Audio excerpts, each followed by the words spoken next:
अगर आप किस्मत के साथ साथ भूत प्रेत जैसी शक्तियों पर विश्वास करते हैं, मानते हैं, समझते हैं कि ऐसी शक्तियां होती हैं, तब तो ये घटना आपके लिए बिल्कुल सही है।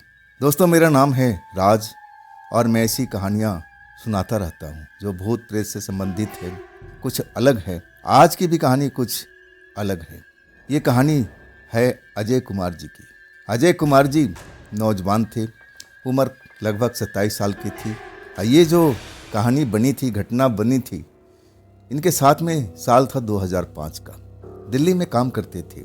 दिल्ली में एक फैक्ट्री में काम करते थे, लेकिन छोटे मोटे पद पर नहीं थे, अकाउंटेंट थे।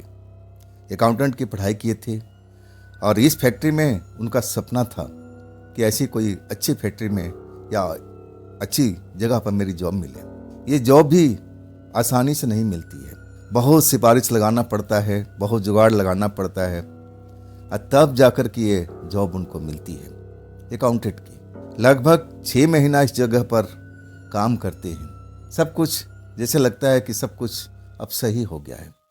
मैं असली जगह पर पहुंच गया हूं, जहां पर मुझे सही काम मिल रहा है, सही पैसा मिल रहा है। अब मुझे कोई कठिनाई, कोई परेशानी नहीं है। लेकिन किस्मत ने पलटी मारती है। अचानक मुझे शाम को लेटर मिलता है और लेटर के साथ में मैनेजर का बुलावा भी आता है। आप जल्दी से मेरे केबिन में आइए। लेटर तो मैं पढ़ चुका था, मेरे हाथ कांप रहे थे। मैनेजर साहब मुझे समझाते हैं कि देखो दोस्त, मुझे तो माफ़ कर देना, इसमें मेरा कोई रोल नहीं है। ये नौकरी छुड़ाने में मेरा कोई रोल नहीं है। ये ऊपर से ऑर्डर आया है। ये ऑर्डर मेरा नहीं है, ना यहाँ का किसी स्टाफ का है। तो आप इसको भूल ही जाना। आप अच्छे हैं, अच्छा जॉब करते हैं, है ना, और हम आपकी भविष्य की कामना करते हैं। मैं भी अगर आपको कोई जॉब मिलता है तो मैं भी आपको सूचित करूँगा, लेकिन इस जगह पर कोई अलग ही आ रहा है।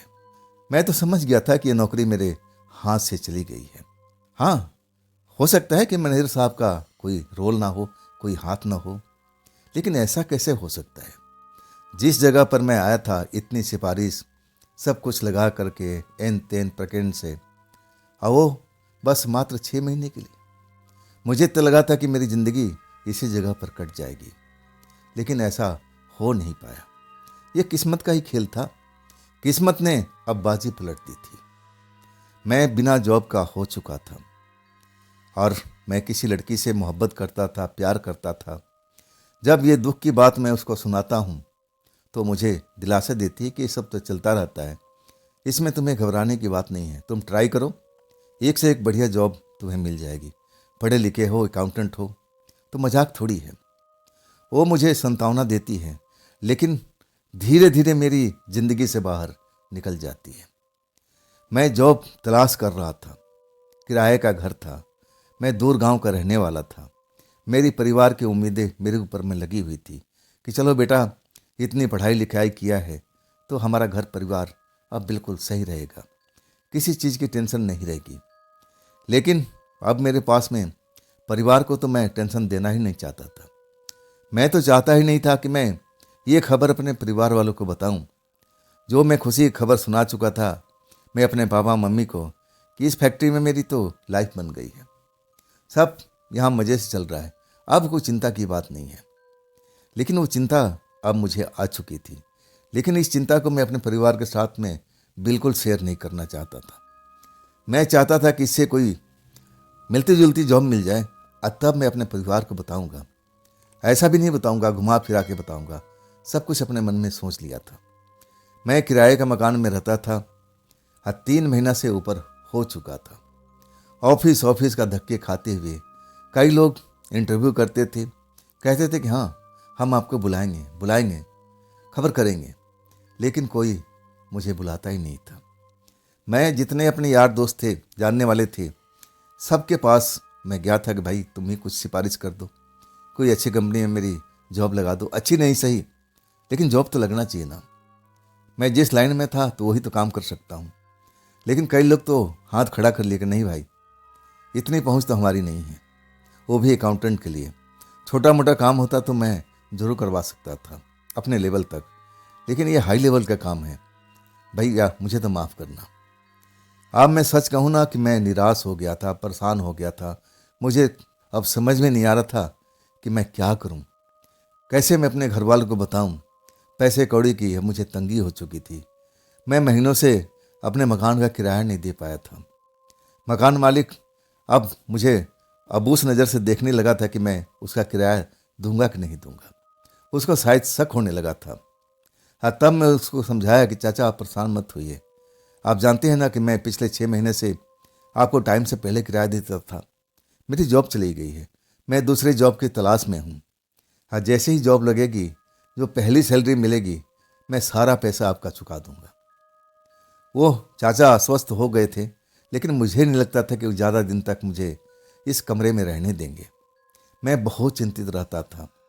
जरा भी कहीं आस लगती थी तो मैं नौकरी के लिए दौड़ जाता था, लेकिन वहाँ जाकर के मैं निराश ही लौटता था।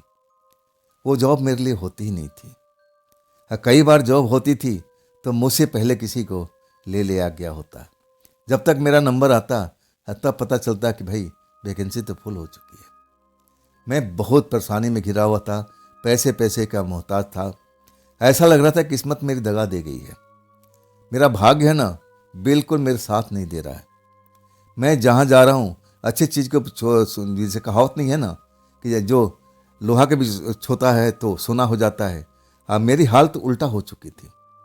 मैं सोने को भी छूता था ना तो वो लोहा या पीतल बन जाती थी। ऐसा मेरे साथ में हो गया था। किस्मत ने मेरी बाजी को पलट दिया था। बहुत मैं निराश रहता था। कभी कभी मन में बहुत अलग अलग ख्याल आते थे। तब मैं अपने आप को कैसे करके कंट्रोल कर लेता था कि नहीं नहीं, ऐसा नहीं, तुम्हारा पीछे परिवार है, घर बार है, तुम ऐसी गलत काम कभी मत सोचना। मन में ना जाने कैसी कैसी बातें आती थी। लोगों से लड़ने के, लड़ाई झगड़ा करने का मूड करता था। मन करता था किसी के साथ में मैं लड़ जाऊं, फाइट कर जाऊं। छोटी छोटी बात पर मुझे गुस्सा आने लगा था। हाँ, मैं तो राह चलते हुए लोगों से लड़ जलता था। जो कोई मुझसे पूछ लेता था कि भैया टाइम क्या हुआ है, तो मैं उससे भिड़ जाता था कि या भाई अपने लिए घड़ी खरीद लेना। ये कोई बात हुई? ऐसे मेरे साथ में चिड़चिड़ापन हो चुका था। मैं जरा जरा से बात पर नाराज हो जाता था लोगों के साथ में। और खास करके मैं अपने दोस्तों के साथ में भी। वही दोस्त जो कभी हम एक साथ में बैठते थे, उठते थे, वो मुझे बुलाते थे, मैं उनके बुलाता था। हाँ, वो दोस्त भी मुझसे अब दूर हो चुके थे। और ख़ास करके मेरी सहेली, मेरी जो गर्लफ्रेंड, वो भी मुझसे किनारा कर चुकी थी।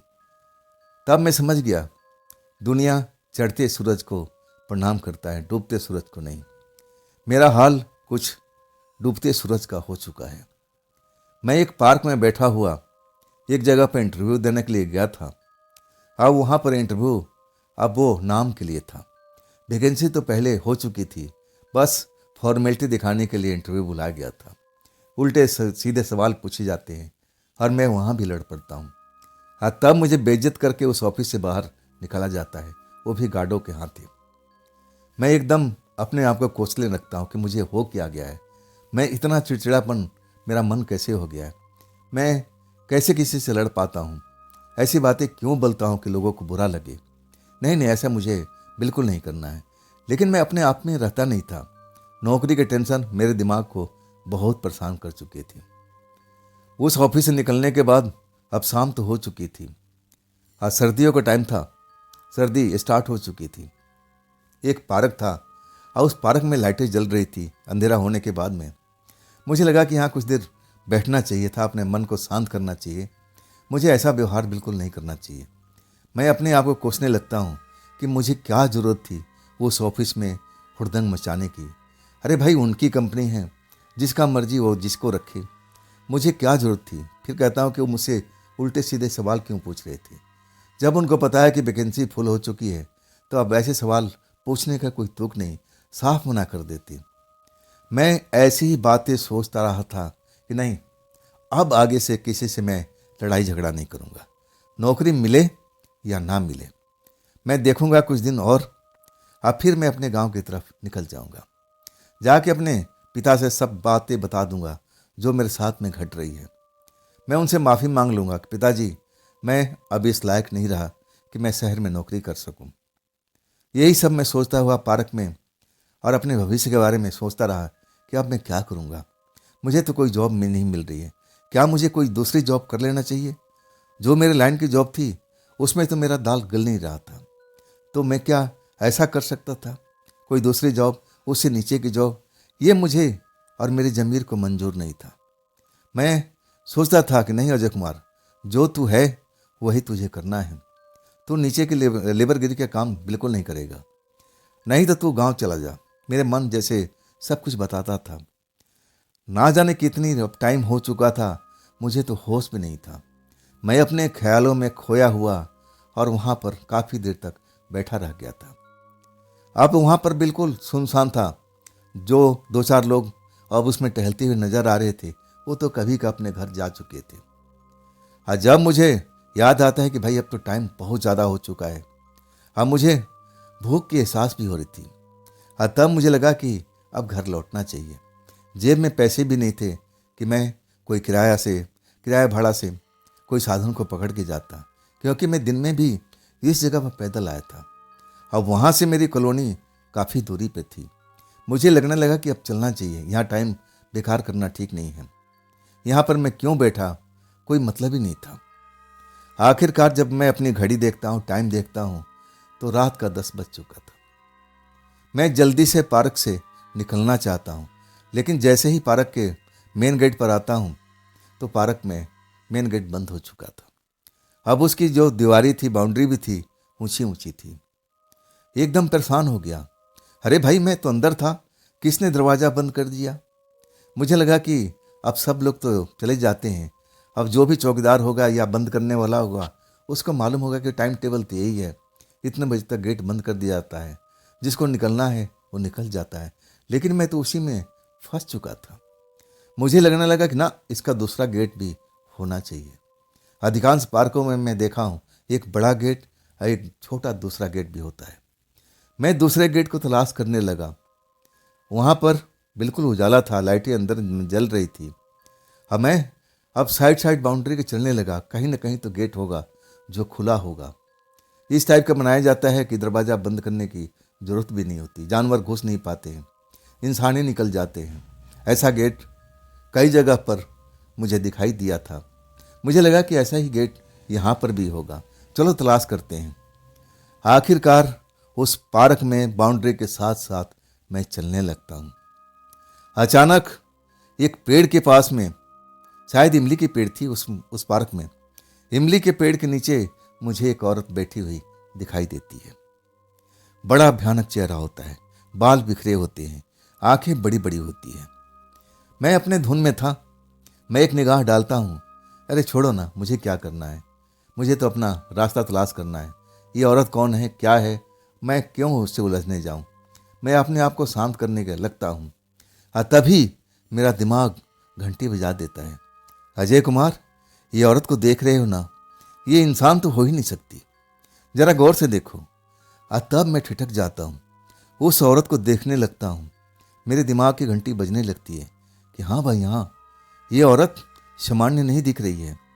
इसकी आंख देखो, ये अलग से चमक रहे हैं, और इसके बालों का जरा ये देखो बिखराव कैसा है, ऐसा लग रहा था कि महीनों से नहाई नहीं है, और ऊपर से कितनी बदसूरत लग रही है।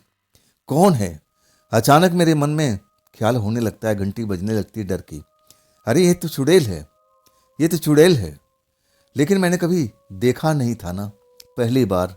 मैं पढ़ाकू लड़का था, मैं इन चीज़ों पर ध्यान देता नहीं था, भूत प्रेत को तो मैं महत्व देता नहीं था। लेकिन जब पहली बार किसी चुड़ैल के इमली के पेड़ के नीचे देखता हूँ तो मैं ठिठक जाता हूँ, हाथ पैर मेरे फूल जाते हैं। और तब तक वो चुड़ैल पेड़ के पास से उठ करके मेरी तरफ आने लगती है।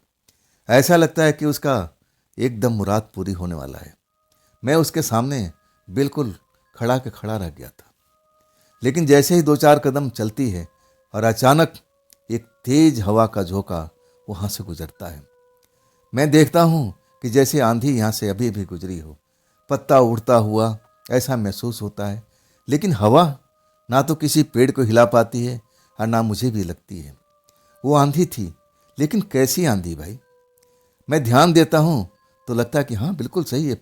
अब उसके साथ में पत्ते भी, सूखे पत्ते भी उड़ रहे थे, लेकिन वो आंधी कहीं जाती नहीं है। वो आंधी तेजी से जो गुजरी थी फिर वापस आ जाती है।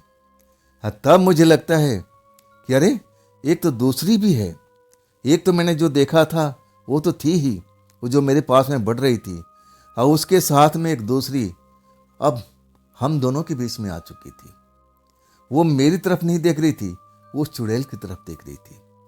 इसका चेहरा मोहरा मैं देख नहीं पाया था। देखने में एक लड़की, एक औरत, नौजवान की तरह लग रही थी। जो भी पहनावा मैं देखा, साड़ी पहने हुए, वो भी कलरफुल, और चेहरा उसका दूसरी तरफ था। लेकिन इतना लग चुका था कि ये आंधी की तरह आई है, वो आंधी की तरह लौटी है, तो जरूर ये भी कोई चुड़ैल सकती है। मैं भयभीत हो जाता हूँ, लेकिन मेरे पैर जो थे ना, मेरा साथ नहीं दे रहे थे। ऐसा मुझे महसूस हो रहा था कि मेरा पैर बिल्कुल हिल नहीं पा रहे। अचानक क्या हुआ था ये तो मुझे बाद में समझ में आया। वो जो औरत आंधी की तरह आई थी, वो उस चुड़ैल को डांटने लगती है, भाग जा यहाँ से, इसकी तरफ देखना भी मत, भाग जा यहाँ से।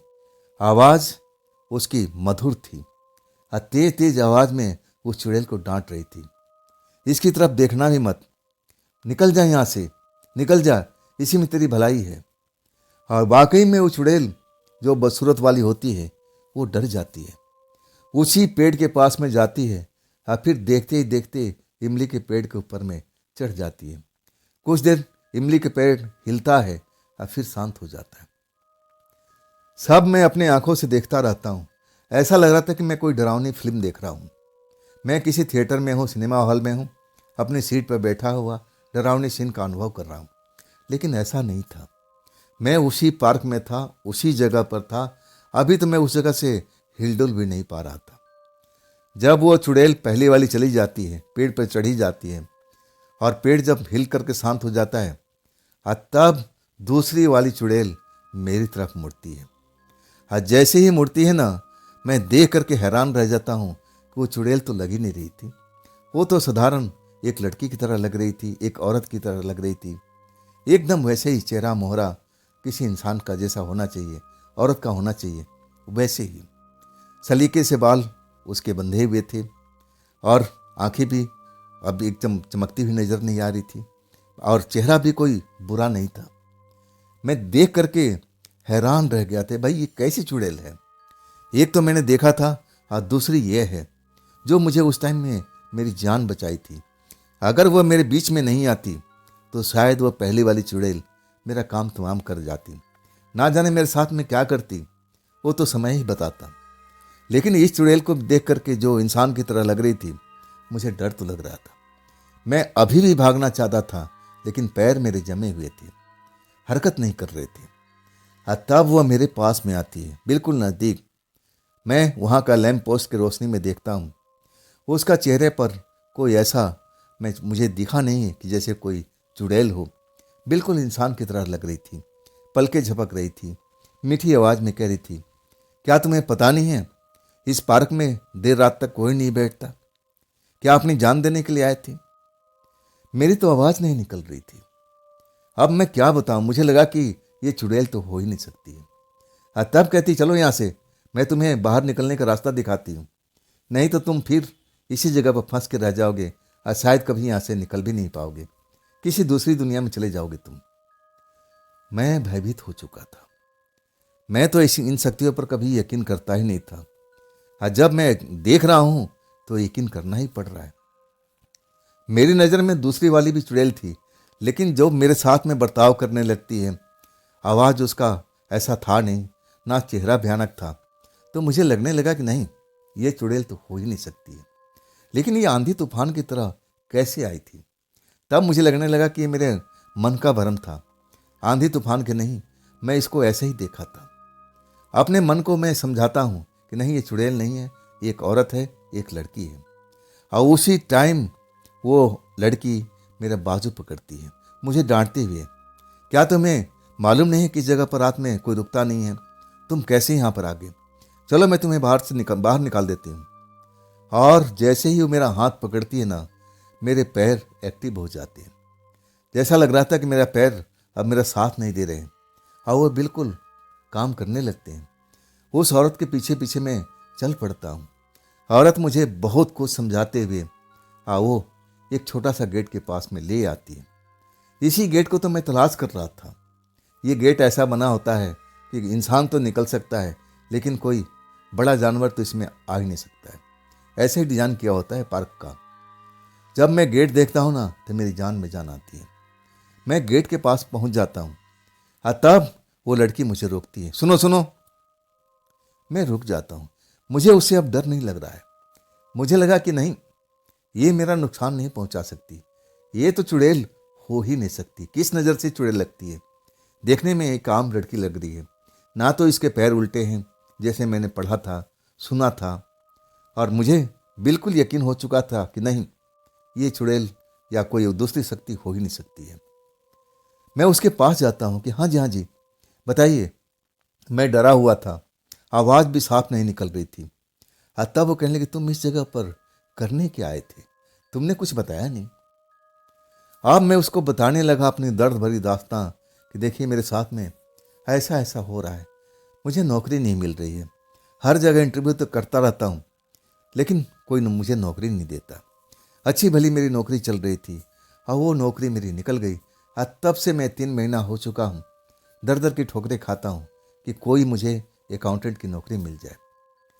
वो समस्या मेरी सुनती है, कहती है कि क्या तुम एक साथ बैठ सकते हैं इस टेबल पर। मैं देखता हूँ कि वहाँ पत्थर का बेंच लगा हुआ है। उस बेंच की शायद वो बात कर रही थी। तब मैं कहता हूँ कि जी ज़रूर, हम बैठ सकते हैं। हम दोनों आ जाते हैं। फिर कहती है, तुम अपनी समस्या मेरे सामने में पूरा बताओ। बात क्या क्या हुआ है, कैसे तुम्हारे साथ में क्या हुआ है, तुम इस जगह पर क्या करने के लिए आए थे। तब मैं शुरू से शुरुआत करता हूँ। अब पूरी कहानी बता देता हूँ। यहाँ तक बता देता हूँ कि मेरे घर में अब बिल्कुल अन्न का दाना तक नहीं है। मैं पैदल चल कर के इंटरव्यू देने के लिए आया हूँ। मेरे यार दोस्त मुझसे बिछड़ चुके हैं।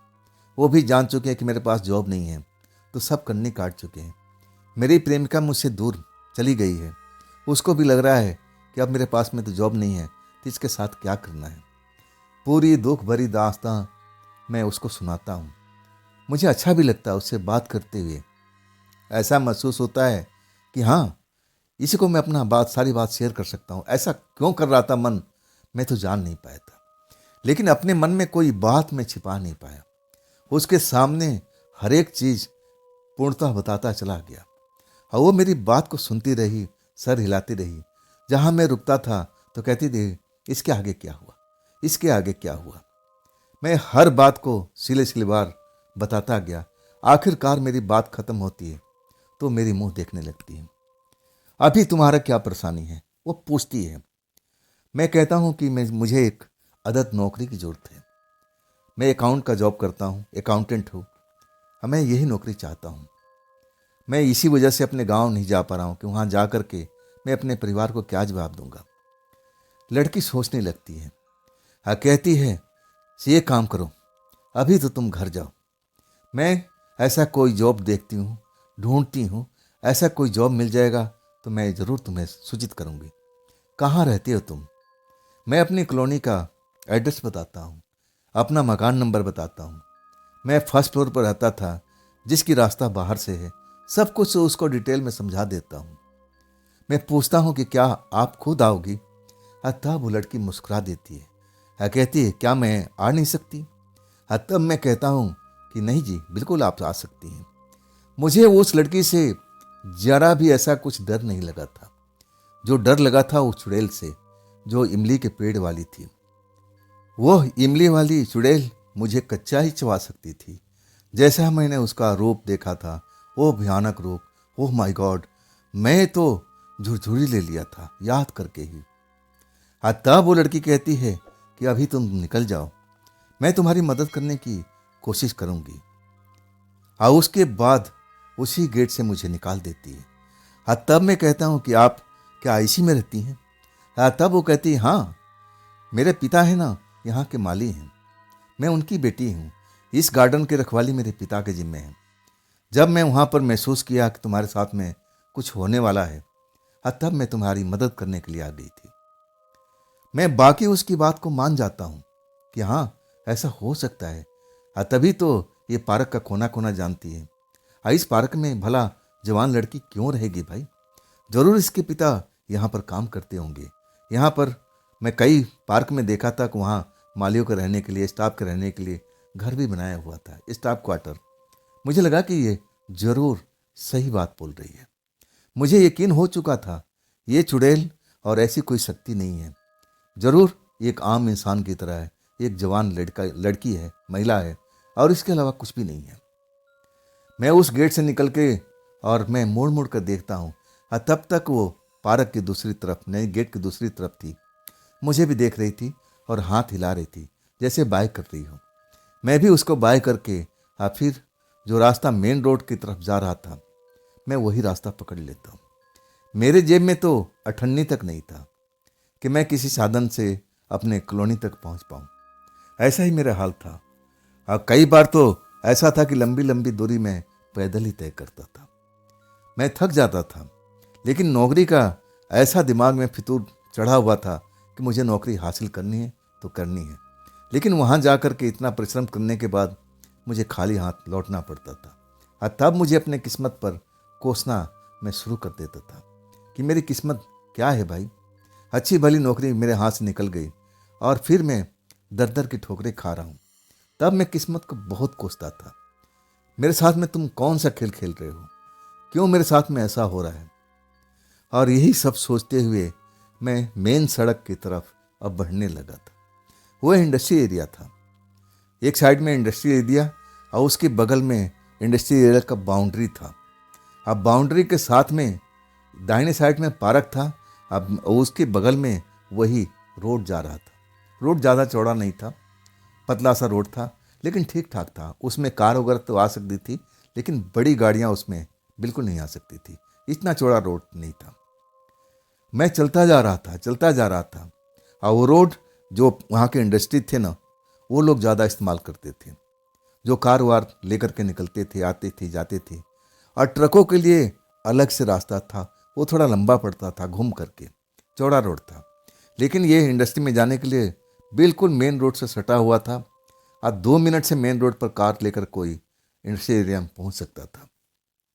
मैं अपने धुन में चलता जा रहा हूँ। अब मुझे तो कुछ याद भी नहीं है कि मेरे पीछे एक कार तेजी से दौड़ती हुई आ रही है। अच्छा भला मैं साइड में था, अचानक ऐसा लगता है कि जिसे कोई मेरे को धक्का दिया हो। अब मैं रोड पर गिर जाता हूँ।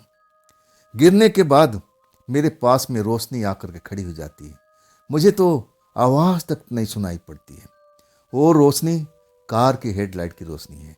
यहाँ तक मुझे ज़रूर याद आता है। इसके बाद मैं बेहोशी में चला जाता हूँ। या तो मेरा एक्सीडेंट हो चुका था, या मैं मौत के मुंह में समा चुका था। 2 ही बात हो सकती थी। लेकिन मैं अभी जिंदा था, बेहोशी में जरूर था, चोट जरूर लगी हुई थी। लेकिन मैं अपनी आंखें खोलता हूँ। वहाँ पर मैं देखता हूँ कि अधेड़ एक व्यक्ति है और अपने पानी की बोतल से मुझ पर पानी का छिड़काव कर रहा है और मुझे जगाने की कोशिश कर रहा, होश में लाने की कोशिश कर रहा। मैं उसके चेहरे पर डर देख रहा हूँ। जब मैं आँख खोलता हूँ ना, तब कहता है, बेटा तुम कैसे हो? ज़्यादा चोट तो नहीं लगी बेटा, उठ जाओ, देखो तुम थोड़ा सा चल फिर कर देखो, अगर आवश्यकता पड़ी तो मैं तुम्हें हॉस्पिटल लेके चलूँगा बेटा। मेरी कोई गलती नहीं थी, तुम तो साइड से चल रहे थे, अचानक अब तुम बीच में आ गए। मैं ब्रेक लगाते लगाते, लेकिन तब तक तुम गिर चुके थे बेटा। मेरी कोई गलती नहीं थी। वो अधेड़ व्यक्ति डर से कांप रहा था, जैसे लग रहा था कि उसके हाथों कोई पाप हो चुका हो। लेकिन मुझे विशेष चोट नहीं लगी थी। हाँ, सर जरा सा बिल्कुल चोट लगा था, जिसकी वजह से मैं शायद बेहोशी में चला गया था। इससे ज़्यादा मुझे कुछ असर नहीं हुआ था। मैं उठकर खड़ा हो जाता हूँ। तब जाकर के वो अधेड़ व्यक्ति थोड़ा शांत होता है, मुझे पानी पीने को देता है। अब पूछता है, बेटा कहाँ जा रहे हो? तब मैं अपनी कॉलोनी का पता बताता हूँ कि अंकल जी मैं वहाँ जा रहा हूँ। कहता है, मैं वो उसी तरफ जा रहा हूँ, मैं आपके रास्ते में छोड़ता हुआ चलूँगा बेटा, आओ मेरे कार में बैठो। अब उसका मन शांत लग रहा था, जैसे उसे कोई पाप होते होते रह गया हो। मुझसे मेरे बारे में पूछता है कि बेटा इतनी रात को तुम कहाँ से जा रहे थे, इस जगह पर किस लिए आए थे? मैं अपनी कहानी संक्षिप्त में बताने लगता हूँ कि चाचा जी मैं क्या करूँ, मेरी किस्मत मेरे साथ नहीं दे रही है। मैं पूरी परेशानी, जो भी मेरे साथ में समस्या है, उसको मैं शेयर करता हूँ। तब वो कहता है, बेटा तुम सही जगह पर आ चुके हो। मुझे एक अपने ऑफिस के लिए अकाउंटेंट की ज़रूरत था। मेरा नया नया ऑफिस खुलने वाला है। मैं तो सोच रहा था, वो अपने मैनेजर से मैं बोलना भूल गया था कि कोई अकाउंटेंट की तलाश करो। अरे तुम तो अब रास्ते में मिल गए बेटा, मेरे लिए तो बहुत अच्छी बात है। सच कहूँ ना, मुझे विश्वास नहीं हो रहा था कि ऐसा भी हो सकता है। किस्मत जो दगा देती है, किस्मत ऐसा भी कर सकती है। मुझे पहली बार ऐसा लगा था कि किस्मत को कोसना बिल्कुल सही नहीं है। अगर आपके किस्मत साथ नहीं देती तो आप बिल्कुल अपनी जगह पर आ ही नहीं सकते जहाँ पर आप जाना चाहते हैं। किस्मत हर टाइम आपकी परीक्षा लेती रहती है। अगर उस परीक्षा में आप सफल हो जाते हैं, बिल्कुल अपनी जगह पर आप पहुँच सकते हैं। अब आपको डरना नहीं है, घबराना नहीं है, उसका डट करके मुकाबला करना होता है। मुझे तो ऐसी ही बातें अब मन में आने लगी थी। मुझे विश्वास नहीं हो रहा था ऐसा भी हो सकता है। लेकिन अधेड़ व्यक्ति अपना नाम बताते हैं। आज जैसे मैं नाम सुनता हूँ, मैं आदर से उनकी तरफ देखता हूँ, प्रणाम करता हूँ। तब कहते हैं, बेटा तुम सही जगह पर आ गए हो, चलो अब ऐसे ही हम दोनों को मिलना था। बेटा तुम्हें चोट लगी हो तो मैं हॉस्पिटल लेके चलूँ।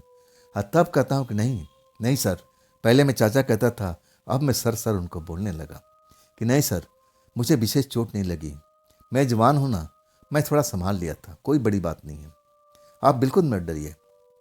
इसके बाद मुझे कॉलोनी के रास्ते पर कहते मैं कॉलोनी तक छोड़ दूं, लेकिन मैं जानता था कि कॉलोनी का रास्ता ठीक ठाक नहीं है, महंगी कार है, कहीं गड्ढे उड्ढे में फंस गई तो फिर लेने के देने पड़ जाएंगे। तब मैं कहता हूँ नहीं सर, आप निकल जाइए। तब अपना काट देते हैं। कहते हैं, बेटा 2 दिन के बाद इस पते पर आकर के मुझसे मिलना, और आने से पहले अगर तुम मुझे फ़ोन कर लोगे तो बेटर होगा। इसमें मेरा ऑफिस का नंबर लिखा हुआ है, ज़रूर बात कर लेना। मैं बहुत खुश हो जाता हूँ। इसके बाद वो निकल जाते हैं।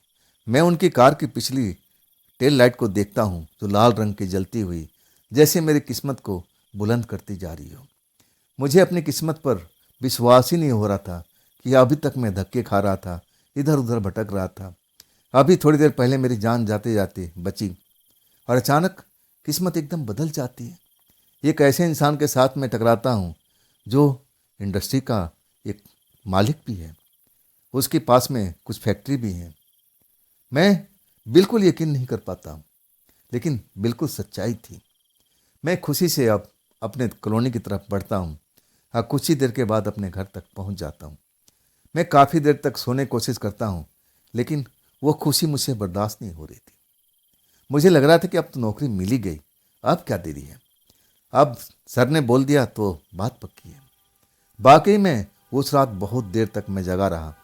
आखिरकार मुझे नींद आती है, और तब मैं ऐसे सपने में खो जाता हूँ। उसी पार्क में पहुँच जाता हूँ मैं, जिस पार्क में मैं बैठा हुआ था, अपने किस्मत को कोस रहा था, अपने भाग को अब बुरा भला कर रहा था। वो घटना मेरे साथ में जहाँ पर घटी थी, वो चुड़ैल वाला वही बेंच है जिस जगह पर मैं बैठा हुआ था, काफ़ी देर तक चिंतन मंथन कर रहा था। जब उठ के चलता हूँ, उसी पेड़ के पास से गुजरता हूँ जो इमली के पेड़ है, जहाँ पर वो चुड़ैल मुझे खड़ी दिखाई देती है।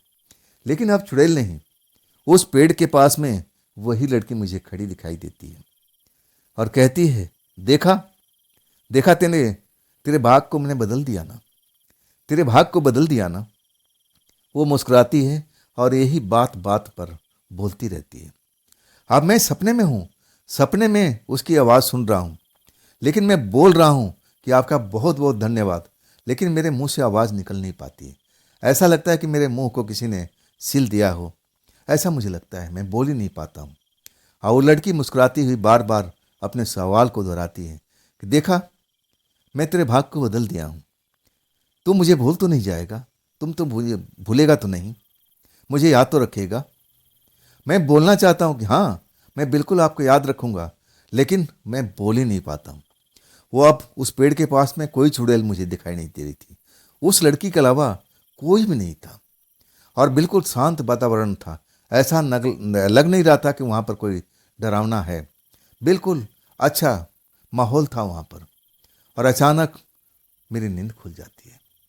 जैसे नींद खुलती है ना, मुझे आभास होता है कि मेरे बिस्तर के पास मैं उस लड़की को देखा हूँ, उसी लड़की को जो मैं पेड़ के पास में देखा था अभी सपने में। ये कैसे हो सकता है? जैसे ही मैं आंखें मटका करके देखने की कोशिश करता हूँ दोबारा से, तब तक वो मेरे आंखों के सामने से गायब हो चुकी थी। क्या मतलब है इसका? सुबह हो चुकी थी। मुझे लगा कि ये सपना है, सपना कहीं सच नहीं होता है। बिल्कुल नहीं। मैं पढ़ा लिखा नौजवान था, अब मैं इसको मानता तक नहीं। ये तो सपना है, दिमाग ऐसे फिजुल फिजुल की बातें दिखाते रहता है। मैं इस पर विश्वास नहीं करता हूँ कि वो लड़की मेरे घर तक पहुँच गई थी। बिल्कुल नहीं मानता। 2 दिन मैं समय कैसे काटता हूँ, लेकिन दूसरी रात भी वैसे ही मुझे सपने आते हैं। उसी जगह का, उसी पेड़ के पास में वही लड़की मुझे उसी कपड़े में दिखाई देती है। मुस्कुराते हुए कहती है कि अब बताओ, मैंने तुम्हारे तकदीर को बदल दिया हूँ ना? क्या तुम्हें अब अच्छा लग रहा है? तब मेरे मुंह से आवाज़ निकलती है कि मैं आपका यह उपकार कभी नहीं भूलूंगा। इसके बाद में वो लड़की मुझसे बोलती है, लेकिन आवाज़ उसकी बंद हो जाती है। मैं भी बोलना चाहता हूँ, लेकिन मेरी भी आवाज़ बंद हो जाती है। ऐसा लगता था कि वहाँ पर कोई और भी शक्ति है जो मुझे बात करने नहीं दे रही, ना उस औरत को, उस लड़की को। और अचानक मेरी नींद खुल जाती है। अभी भी मुझे एहसास हुआ जैसे मेरी आँख खुलती है तो वो लड़की यहीं पर थी। मुझे यकीन होता है कि जो मैंने देखा मेरी आंखों का भ्रम नहीं है, अभी यहाँ थी। जस्ट जैसे ही आँख खुलता है, मैं देखना शुरू करता हूँ और फिर वो गायब हो जाती है। मैं समझ नहीं पाता हूँ ये सपना मुझे दोबारा क्यों आया। दोबारा तो आए जब तक ठीक है, लेकिन जब तीसरी रात आता है ना, जिस दिन मुझे जाना था वहाँ पर कंपनी में, अब कंपनी में ज्वाइन करना था या क्या करना था, अब तो सर से मिलने के बाद ही पता चलता है। मैं तीसरी रात भी ऐसे ही सपना देखता हूँ। मैं उसी जगह पर हूँ, उस पार्क में हूँ, और वो लड़की उस पेड़ के पास नहीं, मेरे साथ साथ में चल रही है। कह रही है कि देखो तुम्हारा मैंने काम करा दिया ना, अब तो तुम खुश हो ना, क्या मेरे साथ में दोस्ती करोगे? मैं उसे कहता हूँ कि जी, मैं तो आपके साथ में बिल्कुल खड़ा हूँ, अब इससे बड़ी दोस्ती क्या हो सकती है? तब वो मुस्कुराती है, कहती है अरे दोस्ती कई प्रकार की होती है। उसका भाव मतलब मैं समझ नहीं पाता हूँ। तभी एक डरावना आवाज़ वहाँ पर गूंजने लगता है, जैसे कोई भारी आवाज़ हो, और वो आवाज़ सुन करके मैं भी डर जाता हूँ और वो लड़की भी डर जाती है। तब तक मेरी नींद खुल जाती है। ऐसा ही मुझे आभास होता है कि लड़की अभी अभी मेरे कमरे में थी। जैसे ही आँख खुलता वो गायब हो चुकी है। ये तीसरा बार था। जब 3 बार उसी लड़की के ख्वाब देखता हूँ, सपने देखता हूँ, तो मैं सोचने पर मजबूर हो जाता हूँ, ये ख्वाब मुझे क्यों आते हैं? चलो एक बार आ गया, कोई बड़ी बात नहीं। मैं उससे मिला था, उसने मेरी मदद की थी, मैं उस जगह पर मरने वाला भी था, तब वो मेरी जान बचाई। लेकिन ये ख्वाब हर रात क्यों आते हैं, वो भी सुबह के टाइम में? ऐसा क्यों होता है मेरे साथ में? लेकिन मैं ज़्यादा समझदार था ना, मैं तो किसी से पूछ नहीं सकता था ना। मैं ज़्यादा पढ़ा लिखा था, अकाउंटेंट था। मुझे लगा कि मेरी तौहीन हो जाएगी। छोड़ो इस बात को। और मैं उस फैक्ट्री में जाने की सोचता हूँ, लेकिन सेठ जी कहे थे ना कि फ़ोन करके आना। तब मैं एक पीसीओ में जाता हूँ, पीसीओ में वही नंबर मिलाता हूँ, और जैसे ही नंबर मिलाता हूँ ना, मुझे उसी लड़की की हंसने की आवाज़ आती है, ज़ोर ज़ोर से। अब शक का कोई गुंजाइश ही नहीं था।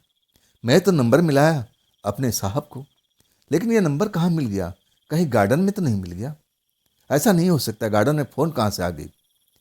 मैं उस फ़ोन को काटना चाहता हूँ कि हो सकता है गलती से कहीं मिल गया, लेकिन जब आवाज़ मेरे कानों में पड़ती है हंसती हुई, फिर जैसे मेरा नाम लेती है, अब बताओ, अब तुम्हें कैसा लग रहा है? अपने भाग पर अब तुम्हें भरोसा है? मैं तो एकदम सन्न रह गया था उस लड़की की आवाज़ सुन करके।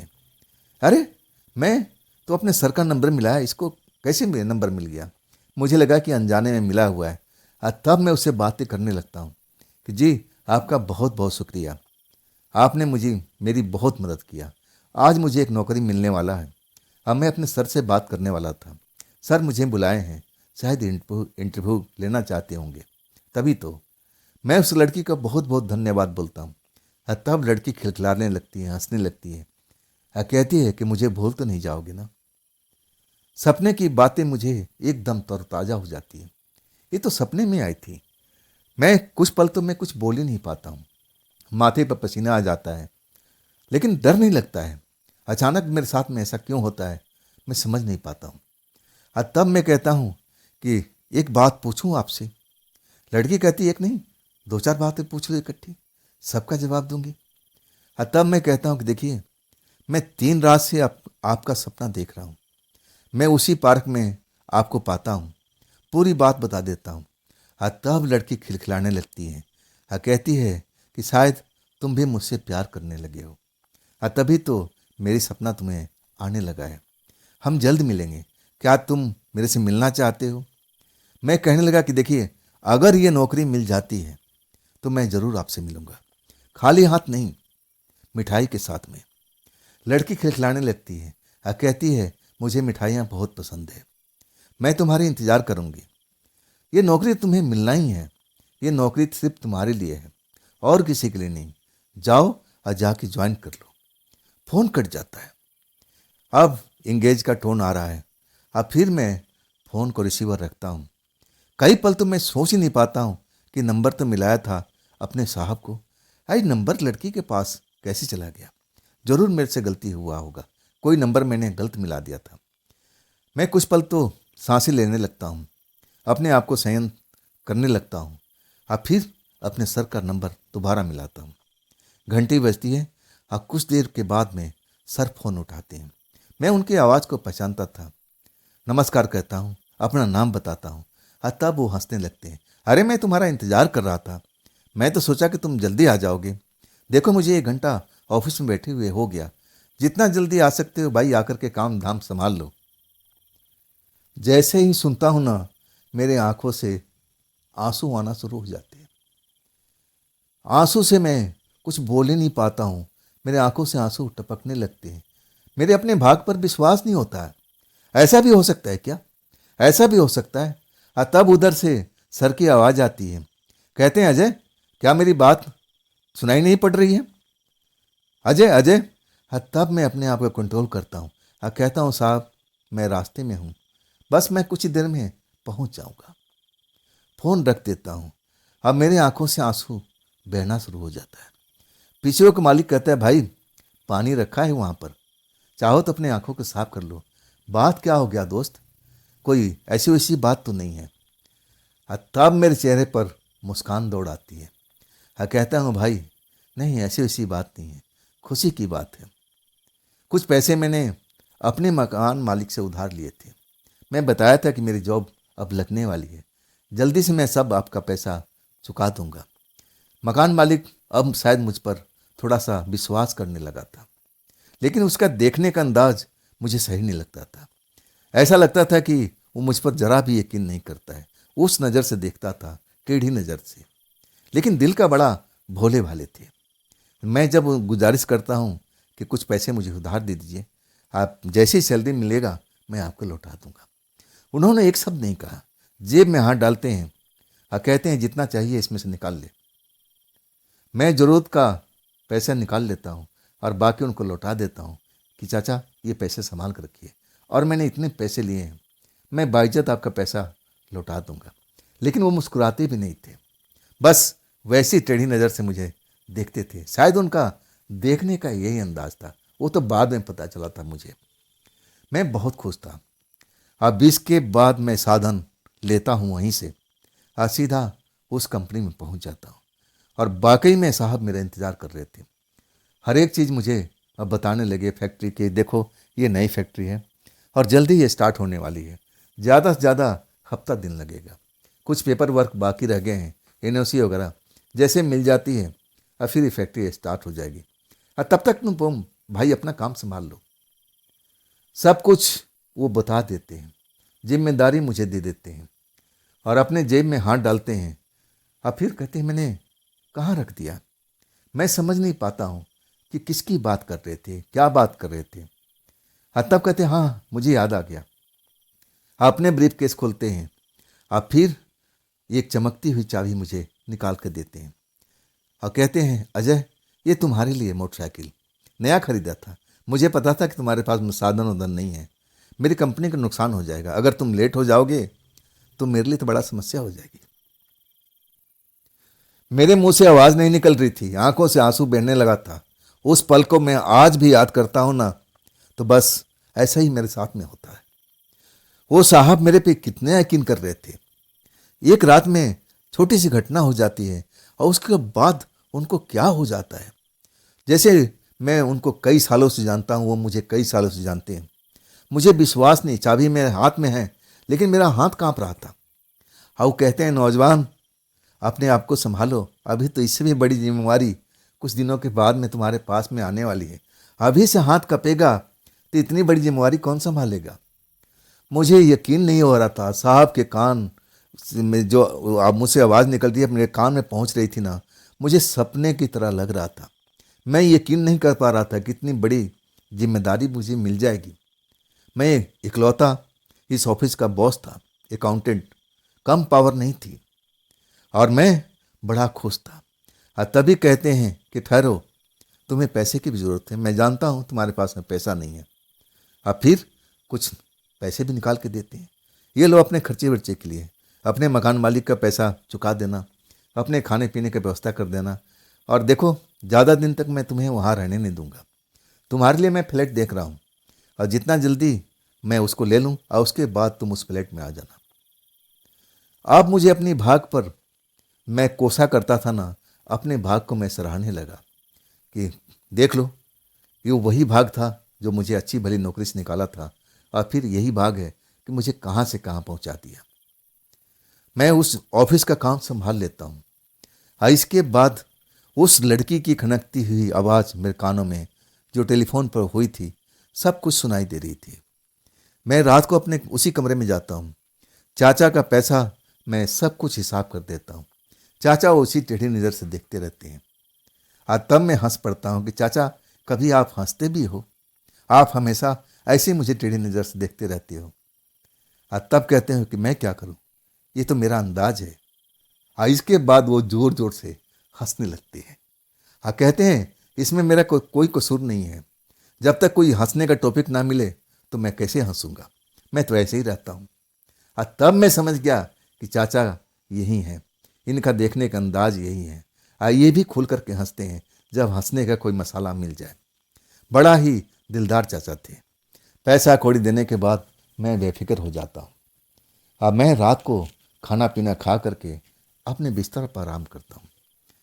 अब फिर गहरी नींद आ जाती है। जब नींद आ जाती है ना, तो फिर मैं सपने की दुनिया में खो जाता हूँ। सपना उसी लड़की का आता है, लेकिन वो पार्क का नहीं, इसी कमरे का। वो इसी कमरे में है, मुझे सब कुछ दिखाई दे रहा है और कह रही है कि मुझे मिठाई का वादा किए थे, मिठाई कहाँ है। जैसे मैं नींद में था ना, मैं एकदम भूल गया था, मुझे याद ही नहीं था ये खुशी जो थी। अब मुझे लगा कि चलो जब मिलेंगे तब मिठाई दे देंगे। अब रात के टाइम भला कौन मिठाई किसी लड़की को पास लेके जाता है। लेकिन सपने में मुझे लग रहा है वो लड़की मुस्कुराते हुए कहती है कि मेरी मिठाई कहाँ है, मैं तो मिठाई के लिए आई थी।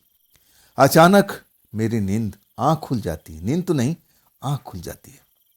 आँख खुलती है तो मैं उस लड़की को अपने बिस्तर के पास ही पाता हूँ, बिल्कुल उसी रूप में, उसी रंग में, उसी कपड़े में जो मैंने पार्क में आमने सामने देखा था। मुस्कुराता हुआ चेहरा, और वो अभी भी अपने हाथ फैलाए हुए है, मेरे नाम लेके कह रही है कि बताओ अजय, मेरी मिठाई कहाँ है। तुमने तो कहा था ना कि तुम मिठाई लेके आओगे। मैंने तुमसे कहा था ना कि तुम्हारी जॉब अब पक्की हो चुकी है। मेरी बातों पे यकीन नहीं था क्या? मैं सच कहूँ ना, मेरे हाथ कांपने लगे थे। ऐसा लग रहा था कि मैं बहुत भयानक सपने देख रहा हूँ। ऐसा हो ही नहीं सकता, ऐसा हो ही नहीं सकता। ये पार्क वाली लड़की मेरे घर में कैसे आ सकती है? मुझे अपनी आंखों पे यकीन नहीं हो रहा था। मुझे लगा कि अभी मैं सपने के अंदर में हूँ। नहीं, ऐसा नहीं हो सकता। और तब मैं अपने आप को चिकोटी काटता हूँ कि मैं होश में हूँ या सपने में हूँ। और तब एहसास हो जाता है कि नहीं, मैं तो यथार्थ में हूँ, मैं लाइव हूँ इसके सामने में। मैं सपने में नहीं, सपने की दुनिया में नहीं हूँ, बिल्कुल इसके आमने सामने हूँ। मैं कांपने लगता हूँ उसको देख करके। मेरा घर का दरवाज़ा बंद था, खिड़की भी बंद थी, तो ये लड़की मेरे घर के अंदर में कैसे आ गई? मैं डरा हुआ था उसको देख करके पहली बार, नहीं तो मैं उससे कभी डरा भी नहीं था। अचानक उसको सामने देखता हूँ और मैं थर थर कांपने लगता हूँ। तब वो मुझे मेरे को छूती है और कहती है, डरो मत, डरो मत, डरो मत, डरो मत। मैं बोलने की कोशिश करता हूँ लेकिन मेरी आवाज़ नहीं निकल पाती है। तब वो मेरी पास चारपाई पर ही बिल्कुल सट के बैठ जाती है। मेरा नाम लेकर कहती है कि डरो मत, डरो मत। मैं तुम्हें सब कुछ बताती हूँ, तुम्हें अब डरने की आवश्यकता नहीं हूँ। मैं हूँ एक प्रेतात्मा। मैं अभी तक इस बात को छिपा कर रखा, लेकिन बुरी नहीं हूँ। मैं ऐसी नहीं थी जैसे उस रात तुमने देखा था। मैं ऐसी नहीं हूँ। मैं लोगों को अगर अच्छाई भी नहीं कर सकती तो किसी का वह बुरा भी नहीं करती। मैं लोगों से बहुत दूर रहती हूँ। लेकिन तुम उस दिन मुझे अच्छे लगे और तुम रो भी रहे थे बेंच पर बैठे हुए, अपनी किस्मत का कोस रहे थे। और तब मुझे लगा कि शायद तुम्हारी मदद करना चाहिए। तुम बहुत परेशानी में हो। मैं तुम्हारे मन के अंदर पहुंच चुकी थी और तुम्हारे अंदर क्या चल रहा था मैं सब कुछ जान चुकी थी। मुझे लगा कि हाँ, ये लड़का का मदद करना चाहिए। और सच कहूँ ना, मैं तुम्हें जब से देखी मैं अपना दिल हार बैठी थी। लेकिन एक प्रेतात्मा हूँ ना, इसलिए मैं थोड़ा दूरी बना के थी। मुझे लगा कि ठीक नहीं है, लेकिन मैं इतना तो जान चुकी थी कि तुम्हारी मदद मैं जरूर करूँगी। और तभी तुम उठ के जाने लगते हो और मैं अब उसी बेंच के पास में थी, तुम्हें जाते हुए देख रही थी। अब मैं सोच लिया था, तुम्हारे बारे में सब कुछ जान चुकी थी कि तुम कहाँ रहते हो, क्या क्या करते हो, तुम्हारा घर कहाँ पर है। सब कुछ मैं जानकारी पा लिया था। मुझे लगा कि कोई बात नहीं, तुम अब जाओ, बाकी हम देख लेंगे। लेकिन वो चुड़ैल आकर के सारा काम खराब कर दिया था और तब मुझे तुम्हारे सामने आना पड़ा। अगर उस टाइम मैं नहीं आती तो शायद तुम जिंदा भी नहीं होते। अब मैं उस लड़की को देख रहा था जो अपने आप को प्रेतात्मा कह रही थी। अब बिल्कुल मेरे बगल में बैठी थी। मैं कहने लगा, क्या मैं आपको छू के देख सकता हूँ? तब कहती है, हाँ हाँ बिल्कुल छू के देख सकते हो। लेकिन मैं जैसे छूता हूँ ना, वो तो हवा है, बिल्कुल हवा की तरह मुझे लग रही है। फिर हंसने लगती है और फिर कहती है, अब छू के देखो। जब मैं दोबारा छूता हूँ तब मुझे एहसास होता है कि हाँ, वास्तव में ये यहीं पर है। मतलब ये अपने आप को कुछ भी कर सकती है, इसमें ये शक्ति है, ये पावर है। तब मैं कहता हूँ कि देखिए, मेरे घर पर आपने अब कैसे जाना, कैसे आप यहाँ पर आई इतनी रात को? तब कहने लगी कि मुझे भी खुशी थी। मैं खुशी तुम्हारे साथ में शेयर करना चाहती थी, बताना चाहती थी कि अपने आप को कभी निराशा में मत ढकेलो, ये तो चलता रहता है। लड़की बोल रही थी कि देखो, जिंदगी में किसी को निराश होने की जरूरत नहीं है। जीत हार ये सब तो चलता रहता है। कभी तुम्हारी हार हो जाएगी, फिर अगले पल तुम्हारी जीत हो जाएगी।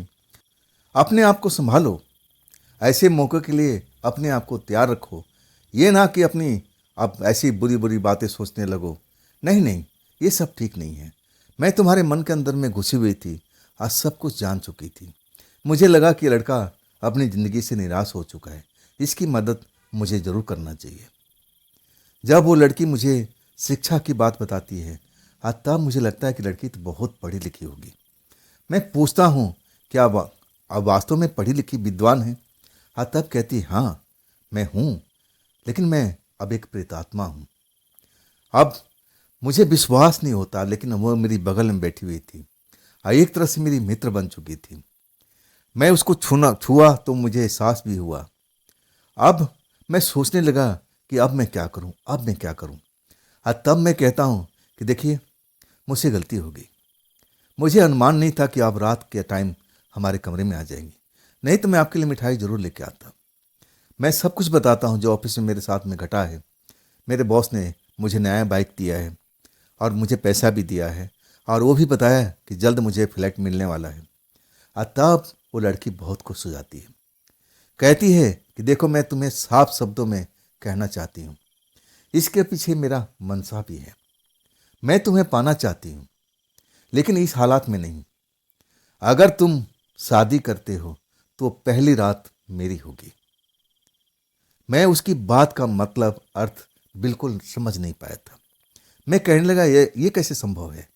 अगर मैं शादी करूंगा तो किसी अन्य लड़की से ना, आपसे तो मैं कर नहीं सकता, आप तो प्रेतात्मा है ना। तब कहती है, तभी तो मैं कह रही हूँ कि जो तुम शादी करके किसी भी लड़की को लेके आओगे ना, तो पहली रात मेरी होगी। इसके बाद मैं तुम्हारी ज़िंदगी में कभी नहीं आऊँगी। मेरे दिल की मुराद पूरी हो जाएगी। इसके बाद जब तुम याद करोगे तो मैं तुम्हारे पास ज़रूर आऊँगी, लेकिन अपनी मर्जी से नहीं। मैं समझ नहीं पाया था उस वक्त में। इसके बाद वो कुछ देर तक मेरे से बातें करती रही। अब फिर कहने लगी कि मैं अब चल रही हूँ, मुझे अब कहीं पर निकलना है। मैं उसको रोकना चाहता था कि कुछ देर और बैठिए, कुछ और ज्ञान की बातें बताइए।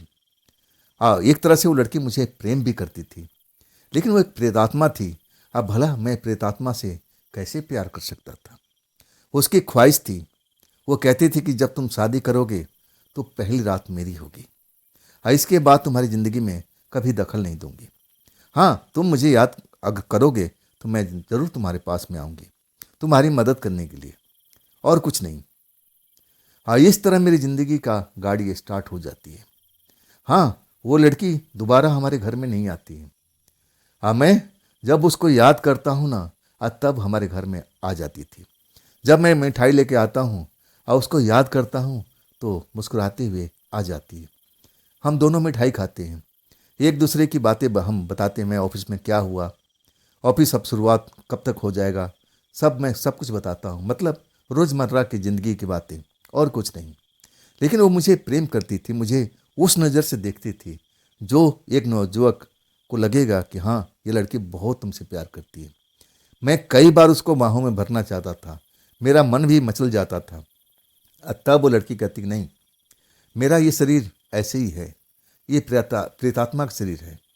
मैं तुमसे कही हूँ ना कि जब तुम अपनी दुल्हन लेके आओगे तो पहली रात मेरी होगी। इस चीज़ के तुम गांठ बांध के रखना, चाहे तुम यहाँ पर हो चाहे कहीं पर रहो, मैं पहुँच जाऊँगी। और फिर मेरी फैक्ट्री चल पड़ी थी, सब कुछ होने लगा, मुझे फ्लैट भी मिल चुका था और मैं अब एक तरह से रोज़मर्रा के काम में आ चुका था। अब धीरे धीरे मैं उस प्रेतात्मा लड़की को भूलने लगा था। हाँ, गाहे बगाहे वो मुझे ज़रूर सपने में आती थी, बताती थी, मुझे कुछ समझाती थी, और फिर मैं उसको याद करता था तो वह आ भी जाती थी। कुछ देर हम लोग बात करते थे और फिर वो चली जाती थी कि मुझे वक्त नहीं है, मुझे कहीं पहुंचना है।